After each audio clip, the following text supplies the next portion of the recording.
અત્યાર સુધી સરકારી શાળા માટે લોકોના દિમાગમાં કંઈક અલગ જ છાપ હતી. લોકો પ્રાઇવેટ સ્કૂલ તરફ વળ્યા હતા, પરંતુ છેલ્લા ઘણા વર્ષોથી સુરતમાં મોટા વરાછા વિસ્તારમાં આવેલી સરકારી શાળામાં ઉલટી ગંગા વહેતી જોવા મળી રહી છે.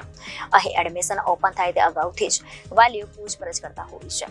ત્યારે પાલિકા સંચાલિત આ શાળામાં હાલ 3 દિવસ માટે જ એડમિશનની પ્રક્રિયા શરૂ થઈ હોવાથી મોટી સંખ્યામાં લોકોની લાઈનો લાગી છે. સુરત મહાનગરપાલિકાના નગર પ્રાથમિક શાળા નંબર 346 અને 334 અને 355 લાઈન લાગી ગઈ છે. મોટા વરાછા ખાતે આવેલી શાળામાં આ વખતે એડમિશન માટે 3 દિવસ વ્યવસ્થા ગોઠવવામાં આવી છે. આ શાળામાં ખાનગી શાળા કરતાં બમણી સંખ્યા હોય છે. શાળાનું મેરિટ લિસ્ટ ઊંચું આવતા મોટા ઘરના લોકો પણ બાળકોનું એડમિશન કરાવી રહ્યા છે. આ શાળામાં અતિ આધુનિક અને ડિજિટલ સુવિધાઓ પણ આવેલી છે. આ શાળાનું શિક્ષણનું સ્તર ખાનગી શાળા કરતાં પણ સારું હોવાથી વાલીઓ અહીં પોતાના સંતાનને ભણાવવા ઈચ્છે છે. આ સ્કૂલમાં અભ્યાસ કરતા બાળકો આગલા ધોરણમાં જાય તેની સાથે મોટાભાગના નવા વિદ્યાર્થીઓ ખાનગી સ્કૂલમાંથી આવે છે.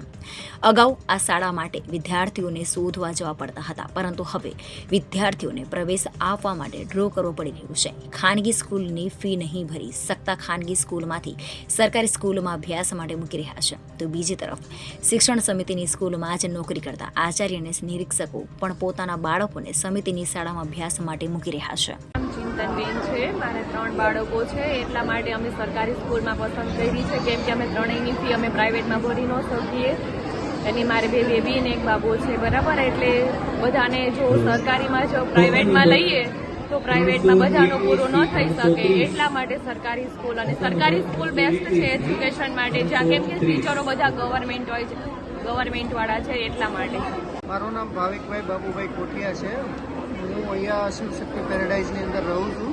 હું અહીંયા એડમિશન ફર્સ્ટની અંદર લેવા માટે આવ્યો છું. મારા બાળકનું એણે સિનિયર જુનિયર વાત્સલ્ય સ્કૂલની અંદર કરેલું છે, જ્યાં એમની ફીસ 25,000 હતી. અને અહીંયા ગવર્મેન્ટની અંદર ફ્રી ઓફ કોસ્ટમાં સારું સ્ટડી મળે છે, એટલા માટે અમે અહીંયા ચૂઝ કર્યું છે. ચેતન હિરપડા, પ્રધાનાચાર્ય મહારાજા કૃષ્ણકુમારસિંહજી પ્રાથમિક શાળા. અહીંયા મને મહારાજા કેમ્પસની અંદર 3 શાળાઓ ચાલે છે અને ખૂબ સરસ કોઓર્ડિનેશનથી ચાલે છે. હાલ 3500 જેટલા બાળકો અભ્યાસ કરે છે.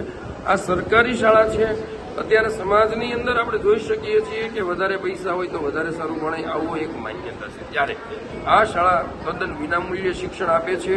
અને અમારે ત્યાં પ્રાઇવેટ શાળાઓમાંથી પણ ઘણા બધા વાલીઓ છે. 90%થી વધારે બાળકો જે છે પ્રાઇવેટ શાળામાંથી જ અહીંયા એડમિશન એમના થતા હોય છે અને એ લે છે. અહીંયા ફીનો પ્રશ્ન નથી.